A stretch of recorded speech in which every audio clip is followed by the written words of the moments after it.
کہ آخرت کی زندگی ہمیشہ ہمیشہ کی زندگی ہے اور دنیا کی زندگی عارضی فانی اور بہت مختصر زندگی ہے۔ اللہ جل شانہ نے دنیا کی اس زندگی میں انسانوں میں ضرورتیں رکھی ہیں، کھانے کی ضرورت، لباس کی ضرورت، مکان کی ضرورت، سواری کی ضرورت، 16-17 سال عمر ہو جانے کے بعد شادی کی ضرورت رکھی ہے۔ اور چونکہ اللہ جل شانہ نے اس انسان کو دنیا میں امتحان اور آزمائش کے لیے بھیجا ہے، اس لیے اس انسان میں نفسانی خواہشات اتنی بھر رکھی ہیں کہ اگر یہ 4 دانگ کی دنیا اپنے خزانوں سمیت صرف ایک انسان کے ہاتھ میں آ جائیں تو یہ پوری دنیا اپنے خزانوں سمیت صرف ایک انسان کی بھی تمام نفسانی خواہشات کو پورا کرنے کے لیے کافی نہیں ہے۔ اور پھر اللہ جل شانہ نے اس انسان کے بارے میں فرمایا ہے وَكَانَ الْإِنسَانُ عَجُولًا، جلباز ہے یہ، اور خلق الانسان ضعیفا، یہ بھی فرمایا ہے کہ یہ انسان کمزور ہے۔ وہیں ہما اللہ جل شانہ نے اس انسان میں کامیابی کی طلب بھی رکھی ہے۔ کوئی انسان دنیا میں ایسا نہیں ہے جس میں کامیابی کی طلب نہ ہو،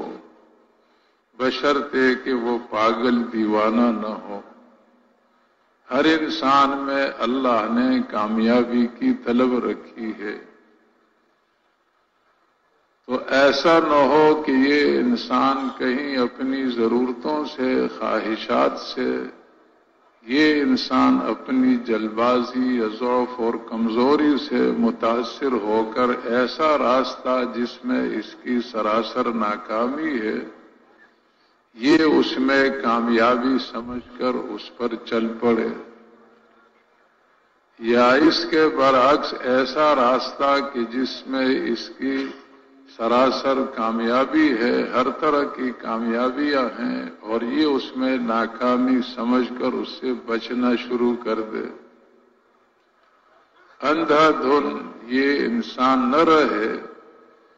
اس کے لیے اللہ جل شانہ نے انبیاء علیہم الصلوات و تسلیمات کو بھیجا۔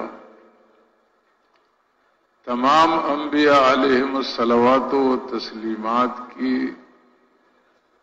تعلیم کا خلاصہ یہ ہے کہ ہر انسان کی کامیابی اس دین میں اللہ نے رکھی ہے جس کو اس کا نبی اللہ جل شانہ کی طرف سے اپنی امت کے لیے لے کر آتا ہے۔ جیسے موسیٰ علیہ السلام کی امت میں سے ہر فرد کی کامیابی اس دین میں تھی جس کو موسیٰ علیہ السلام لے کر آئے، اسی طرح عیسیٰ علیہ السلام کی امت میں سے ہر فرد کی کامیابی اس دین میں تھی جس کو حضرت عیسیٰ علیہ السلام لے کر آئے۔ یہی اللہ کی سنت، اللہ کا ضابطہ حضرت محمد مصطفیٰ صلی اللہ علیہ وسلم کی امت کے لیے بھی ہے۔ اس امت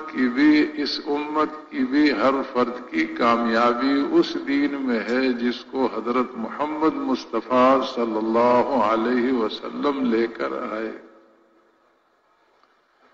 اور نہ صرف یہ کہ دنیا آخرت کی کامیابی دین میں ہے، دنیا کی کامیابی کے لیے بہت بڑے مال کی یا ایسے کاروبار، جائیداد کی شکل، عہدے منصب کی شکل کی ضرورت ہے جس کے ذریعے سے بہت بڑی مقدار میں مال ہاتھ میں آتا رہے تو انسان دنیا میں کامیاب ہو سکتا ہے۔ یہ بات نہیں ہے، بلکہ جس دین میں اللہ جل شانہ نے اس انسان کی قبر کو جنت کا باغیچہ بنانے کا وعدہ فرمایا ہے، اور قیامت کے دن لا خوف